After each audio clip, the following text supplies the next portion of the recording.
আসসালামু আলাইকুম সুপ্রিয় শিক্ষার্থী বন্ধুগণ, আজকে আমরা আলোচনা করব হিসাব সমীকরণের উপর লেনদেনের প্রভাব। যে দ্বিতীয় উদাহরণটি হয়ে রয়েছে সেই উদাহরণ। তো প্রথম উদাহরণ কিন্তু আমরা গত ক্লাসে আলোচনা করেছি, আজকে দ্বিতীয় উদাহরণে যাব। তো দ্বিতীয় উদাহরণটা কি আছে দেখি একটু। দ্বিতীয় উদাহরণটা আছে জনাব সাগর 2025 সালের 1 জানুয়ারি নগদ 90,000 টাকা, 2,50,000 টাকার আসবাবপত্র নিয়ে সাগর ইলেকট্রনিক্স এর কার্যক্রম শুরু করেন। তাহলে তার প্রতিষ্ঠানের নাম সাগর ইলেকট্রনিক্স। ঠিক আছে, এখানে সে কার্যক্রম শুরু করলো মানে কি, ব্যবসা শুরু করলো। তো জানিয়ে ব্যবসা শুরু করে, যদি দায় ব্যতীত জানিয়ে ব্যবসা শুরু করবে সেটি হবে মূলধন। হ্যাঁ, তো এখানে দেখো নগদ 90,000 টাকা নিচে এবং 2,50,000 টাকার আসবাবপত্র নিয়েছে। ঠিক আছে, তাহলে এই ঘটনায় দেখো একটি নগদান হিসাব আর একটি আসবাবপত্র হিসাব, আর যেহেতু এই টাকাটা মালিক দিয়েছে তাহলে এটি একটি মূলধন হিসাব হিসেবে কনভার্ট হবে, তাহলে একটা মূলধন। এই লেনদেনে আমরা মোট কয়টি, তিনটি হিসাব পেলাম। একটি হলো নগদান হিসাব, আরেকটি হলো আসবাবপত্র হিসাব, আরেকটি হলো মূলধন হিসাব। তো এই যে নগদ এবং আসবাবপত্র এই দুইটা যোগ করে যে টাকা হবে সেটি হবে মূলধন। বুঝতে পেরেছো? তাইলে এটা একটা লেনদেন। উক্ত মাসে তার ব্যবসায়ী নিম্নোক্ত লেনদেন সমূহ সংঘটিত হয়। কি হয় দেখো, জানুয়ারি 3 তারিখে বলা আছে ব্যাংকে 50,000 টাকা জমা দিয়ে একটি হিসাব খোলা হলো। ব্যাংকে 50,000 টাকা, তাইলে 50,000 টাকা ব্যাংকে জমা দিলা। তো এখানে দেখো ব্যাংকে যখন জমাকৃত অর্থ হ্রাস বা বৃদ্ধি হয় তখন ব্যাংক হিসাব লিখতে হয়। তো এখানে ব্যাংকে জমা দিয়ে টাকা একটা অ্যাকাউন্ট করলো, তার মানে ব্যাংকে টাকা বাড়লো, তাই না? ব্যাংক অ্যাকাউন্টে তোমার টাকা বাড়লো, তাহলে ব্যাংক হিসাবে একটি সম্পদ সম্পদ বাড়ছে এখানে। হ্যাঁ, আবার অপরদিকে এই টাকাটা তো তুমি জমা দিয়েছো, নগদ টাকা জমা দিয়েছো, তাইলে একটি নগদান হিসাব তৈরি হয়েছে। তো এখানে দুইটা হিসাব হয়েছে, একটি হলো ব্যাংক আর একটা হলো নতুন করে নগদ। হ্যাঁ, একটি ব্যাংক আর একটি নতুন করে নগদ হিসাব, নগদান হিসাব রয়েছে। এরপরে জানুয়ারি 5 তারিখে দেখো নগদে ফ্যান ও এনার্জি বাল্ব ক্রয় 20,000 টাকা ও ধারে বৈদ্যুতিক তার ক্রয় 50,000 টাকা। খেয়াল করে দেখো তার প্রতিষ্ঠানের নাম হলো ইলেকট্রনিক্স, তাহলে ইলেকট্রনিক প্রোডাক্ট যেগুলো রয়েছে সেগুলোই তার দোকানের প্রোডাক্ট। তাহলে ফ্যান, এনার্জি বাল্ব এগুলো কিন্তু তার প্রোডাক্ট, এগুলো তার পণ্য। হ্যাঁ, এগুলো তোমার যদি অন্য দোকান হইতো, যদি তোমার স্টেশনারি আইটেমের দোকান হইতো বা ট্রেডার্স হইতো বা তোমার কোনো মনিহারি দোকান হইতো, সেক্ষেত্রে কিন্তু এই যে ফ্যান এবং এনার্জি বাল্ব এগুলো কিন্তু অবশ্যই সাপ্লাইস হইতো। বাট এই ক্ষেত্রে দেখো এরা এই যে ফ্যান, এনার্জি বাল্ব বা বৈদ্যুতিক তার এগুলোই ক্রয় বিক্রয় করে। ঠিক আছে, এগুলোরই ব্যবসা করে। তো যে প্রোডাক্ট নিয়ে তুমি ব্যবসা করবা সেটি তোমার প্রোডাক্ট হিসেবে গণ্য হবে। তুমি যদি ফার্নিচারের ব্যবসা করো তাহলে চেয়ার টেবিল ক্রয় করলে তখন তুমি ফার্নিচার লিখতে পারবে, তখন এটা ক্রয় হিসেবে লিখতে হবে, ওটা তোমার জন্য পণ্য। অর্থাৎ তুমি যেটা বিক্রয়ের উদ্দেশ্যে ক্রয় করো সেটি হলো পণ্য। তাহলে এখানে পণ্য ক্রয় করেছো কত, 20,000 টাকা, আরেকটি ধারে ক্রয় করেছো 50,000 টাকা। তাহলে ক্রয় হিসাব একটা দুইটা যোগ করে হবে। হ্যাঁ, এখানে ক্রয় হিসাব আছে। আর এইখানে দেখো নগদান হিসাবে একটা হবে, 20,000 টাকা নগদে পরিশোধ করেছো আর বাকি 50,000 টাকা পরিশোধ করনি, এখনো বাকিতে রয়ে গেছে। তাহলে এই টাকাটা তোমার কাছ থেকে এই যে বৈদ্যুতিক তার বিক্রেতা পাবে। অর্থাৎ কেউ তোমার কাছ থেকে টাকা পাইলে সে হবে পাওনাদার, আর পাওনাদারকে আমরা প্রদেয় হিসাব লিখি। আর প্রদেয় হিসাব হলো একটি দায়, অর্থাৎ যে অর্থটা তোমাকে পরিশোধ করতে হবে এরকম দায়বদ্ধ রয়েছে, তাহলে এটা একটা দায়। ওকে, বুঝতে পারছো? তাহলে এখানে আরেকটি প্রদেয় হিসাব নতুন করে হবে। তাহলে এই লেনদেনে কিন্তু আমরা তিনটি হিসাব পাইলাম। কি কি? একটা হলো নগদান, আরেকটি ক্রয়, আরেকটি প্রদেয় হিসাব। জানুয়ারি 8 তারিখে কি বলা আছে দেখো, বিনামূল্যে বৈদ্যুতিক তার বিতরণ। বিনামূল্যে বৈদ্যুতিক তার, তো তোমার যে প্রোডাক্ট গুলো রয়েছে এগুলো যদি বিনামূল্যে বিতরণ করো, তাহলে বিনামূল্যে বিতরণ করার উদ্দেশ্য কি, যে তোমার দোকানে কাস্টমার যেন বেশি হয়, আসে বেশি। তার মানে কি, এটা বিজ্ঞাপন দেওয়া। হ্যাঁ, এই যে বিনামূল্যে যদি কোনো প্রোডাক্ট বিতরণ করো তাহলে সেটা বিজ্ঞাপন হিসাব হবে। তাহলে বিজ্ঞাপন একটা ব্যয়, এখানে বিজ্ঞাপন হিসাব আসবে একটি, ঠিক আছে।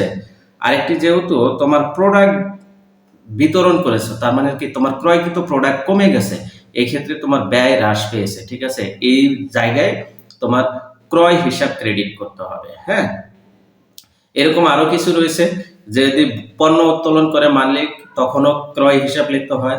যদি পণ্য হারিয়ে যায় বা নষ্ট হয়ে যায় বা চুরি হয়ে যায়, এরকম যদি কোনো কিছু হয় বা আগুনে পুড়ে যায়, সেই ক্ষেত্রেও কিন্তু পণ্য কমে যায়। পণ্য যদি কোনোভাবে বিক্রয় ব্যতীত অন্য কোনো ওয়েতে কমে যায়, তখন ক্রয় হিসাব লিখতে হয়। আর যদি বিক্রয়ের মাধ্যমে কমে যায়, তখন বিক্রয় হিসাব লিখি। হ্যাঁ, বিক্রয় ব্যতীত অন্য কোনো ওয়েতে কমে গেলে তখন ক্রয় হিসাব লিখতে হবে, ক্রেডিট করতে হবে। হ্যাঁ, এরপরে দেখো জানুয়ারি 15 তারিখে ব্যাংক থেকে ঋণ গ্রহণ করা হলো। তাইলে এখানে ঋণ নিয়েছো, তাহলে ঋণ একটা হিসাব।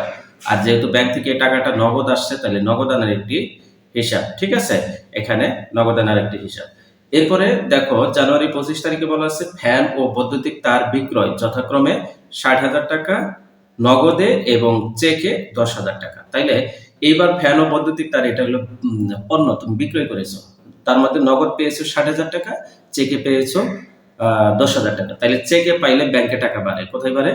ব্যাংকে। এটা তো নগদে পাওয়া হয়, তাই না? এই চেকটা ব্যাংকে তোমাকে জমা দিতে হবে, তাহলে ব্যাংকে অ্যাকাউন্টে টাকা বাড়বে।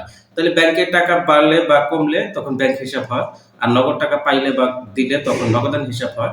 আর কিসের জন্য হলো? এটা বিক্রয় করার কারণে হলো। তাহলে এখানে কিন্তু তিনটা হিসাব পেলাম। মোট কয়টা হিসাব পেলাম? তিনটা। এক হলো নগদ, দুই হলো ব্যাংক, তিন হলো বিক্রয়। এরপর জানুয়ারির 28 তারিখে বলা আছে বৈদ্যুতিক তার ফেরত 5,000 টাকা। বৈদ্যুতিক তার তুমি ফেরত দিয়েছো 5,000 টাকা। হ্যাঁ, তাইলে এইটা কিন্তু ফেরত দিয়েছো, ঠিক আছে। তাহলে সাগর ইলেকট্রনিক্স এর নিম্নলিখিত লেনদেনগুলো বিশ্লেষণ করে হিসাবগুলো পাওয়া গেল। তো আমরা এখানে কিন্তু লেনদেন বিশ্লেষণ করে হিসাব পাইলাম। কি কি পাইলাম? প্রথমটায় নগদ পাইলাম, আসবাবপত্র পাইলাম, মূলধন পাইলাম, এই তিনটা। পরেরটা ব্যাংক পাইলাম আর নগদ পাইলাম। তাইলে নগদ তো নিয়ে নিছি অলরেডি, তাইলে এখানে নতুন আরেকটি আসলো ব্যাংক। এখানে পরেরটা পাইলাম কি? ক্রয় হিসাব। ক্রয় তো মূলধনের মধ্যে যাবে, আয় ব্যয়গুলো কিন্তু মূলধনের মধ্যে যায়। হ্যাঁ, আয় ব্যয় উত্তোলন এবং মূলধন, এই চারটা মূলধনের মধ্যে যাবে, ঠিক আছে। তাহলে এখানে প্রদেয় হিসাব আরেকটি হিসাব পাইলাম, তাহলে 5টা পাইলাম। এখানে বিজ্ঞাপন তো মূলধনের মধ্যে যাবে, ঠিক আছে। এখানে ঋণ নতুন আরেকটি পাইলাম, তাহলে 6টা হইলো টোটাল। তারপরে এখানে হলো ব্যাংক হিসাব, তো এখানে লিখেছি, ঠিক আছে। আর তাইলে এখানে আমার টোটাল কয়টা হিসাব পাইছি একটু দেখি। এখানে আমরা কিন্তু মোট 9-10টি হিসাব পেয়েছি। কি কি? নগদান হিসাব, আসবাবপত্র হিসাব, ব্যাংক হিসাব, প্রদেয় হিসাব, ব্যাংক ঋণ হিসাব, তারপরে মূলধন হিসাব, ক্রয় হিসাব, বিজ্ঞাপন হিসাব, বিক্রয় হিসাব এবং ক্রয় ফেরত হিসাব। ওই যে লাস্ট একটা যে 5,000 টাকা বৈদ্যুতিক তার তুমি ফেরত দিয়েছো, এইটা এটা ক্রয় ফেরত। হ্যাঁ, কোনো ক্রয়কৃত পণ্য ফেরত দিলে, তাহলে এটার জন্য লিখতে হবে, প্রথমে নাম লিখতে হবে, প্রতিষ্ঠানের নাম লিখতে হবে যে সাগর ইলেকট্রনিক্স। এখানে কিন্তু সমাধান দেওয়ার সময়, এখানে যদিও দেয় নাই, এখানে সমাধান দেওয়ার সময় লিখতে হবে সাগর ইলেকট্রনিক্সের হিসাব সমীকরণের প্রভাব, ঠিক আছে। হিসাব লেনদেন সমূহ বা লেনদেন দ্বারা হিসাব সমীকরণের অপর প্রভাব, এটা লিখতে হবে, ঠিক আছে। ওরা লিখে দিয়েছে এক লাইনে এটা। আর সাগর ইলেকট্রনিক্স উপরে দিবা আর নিচে দিবা হিসাব সমীকরণের প্রভাব, সমীকরণ পদ্ধতিতে। হ্যাঁ, তাহলে এখানে দেখো আমরা যে কলামটা তো সম্পর্কে আগে জানছিলাম, তারিখ, তারপরে সম্পদ দেব। সম্পদের একাধিক কলাম হতে পারে, কি কি থাকবে এখানে দেখো। সম্পদে নগদান রয়েছে, আসবাবপত্র রয়েছে, ব্যাংক হিসাব রয়েছে, ঠিক আছে। এই তিনটাই সম্পদ রয়েছে, তাহলে নগদ, আসবাবপত্র আর ব্যাংক হিসাব, এই তিনটা দিব। হ্যাঁ, এরপরে দায় কি কি রয়েছে দেখো। দায় রয়েছে হলো ব্যাংক হিসাব আর হলো প্রদেয় হিসাব, এই দুইটাই রয়েছে। তাহলে প্রদেয় হিসাব আর ব্যাংক ঋণ হিসাব এটা দিয়ে দিলাম। মালিকানা সত্ত্বে একটা কলামই হবে, এখানে একাধিক হবে না। আর মন্তব্যে কোন সময় আইটেমগুলো আসবে? যখন মালিকানা সত্ত্বে ঘরে কোনো কিছু বসাবো তখন আসবে। হ্যাঁ, এই ক্ষেত্রে দেখো, তাহলে প্রথম যে আমার জানুয়ারির 1 তারিখে দেখো, জানুয়ারির 1 তারিখে 90,000 টাকা নগদ এবং 2,50,000 টাকা আসবাবপত্র। আর এই দুইটার যোগফল, এই দুইটা একসাথে যোগ করলে যেটা হবে সেটি হলো মূলধন। তাইলে নগদের ঘরে তারিখ লিখবো 2025 জানুয়ারি 1, নগদে গড়ে 90,000, আসবাবপত্র গড়ে 2,50,000, আর এই দুইটা যোগ করলে 3,40,000 হয়। এটি মালিকানা সূত্রে গড়ে লিখবো। আর এখানে মন্তব্য লিখবো এটি মূলধন, কি মূলধন হিসেবে আনয়ন করলো। হ্যাঁ, আর এগুলো কিন্তু এখানে সমান চিহ্ন দিতে হবে, এখানে প্লাস চিহ্ন দিতে হবে, এগুলো দিয়ে নিবা। হ্যাঁ, তোমরা এগুলো তো নরমাল জিনিস, এগুলো পারবা। জানুয়ারি 3 তারিখে নগদ টাকা দিয়ে ব্যাংকে হিসাব খোলা হলো, তাহলে ব্যাংকে টাকা বাড়লো, নগদ টাকা কমে গেল। তাইলে নগদ টাকা দেখো নগদ কমে গেছে মানে কি মাইনাস হয়ে গেছে। মাইনাস কিভাবে দিতে হয় আমি কিন্তু গত ক্লাসে বলে দিয়েছিলাম। হিসাব বিজ্ঞানের ভাষায় মাইনাস হলো ফার্স্ট ব্র্যাকেটের মধ্যে দিতে হবে। তাহলে 50,000 নগদে ঘরে মাইনাস, আর ব্যাংকের ঘরে বাড়ছে। এই ক্ষেত্রে কিন্তু দায় প্লাস মালিকানা সত্ত্ব কিছুই হয় না। ওই যে আমরা এর আগের ক্লাসে বলেছিলাম একটি সম্পদ যদি কমে সমপরিমাণ আরেকটি সম্পদ বাড়তে পারে। তাহলে এখানে দেখো নগদ সম্পদ কমছে এবং ব্যাংক সম্পদ বাড়তে পারে, সমস্যা নেই। এরপরে 5 তারিখ, জানুয়ারি 5 তারিখে বলা আছে নগদে ফ্যান ও এনার্জি বাল্ব ক্রয়। তাহলে ক্রয় হিসাব এটা হবে। আরেকটি এইটাও কিন্তু ক্রয়, দুইটাই ক্রয়। তাহলে দুইটা ক্রয় একসাথে যোগ করব। দুইটা 20,000 আর 50,000, দুইটা একসাথে যোগ করলে 70,000 হবে। তো 70,000 ক্রয় হিসাব। এটি ব্যয় হলে মালিকানা সত্ত্ব হ্রাস পায়।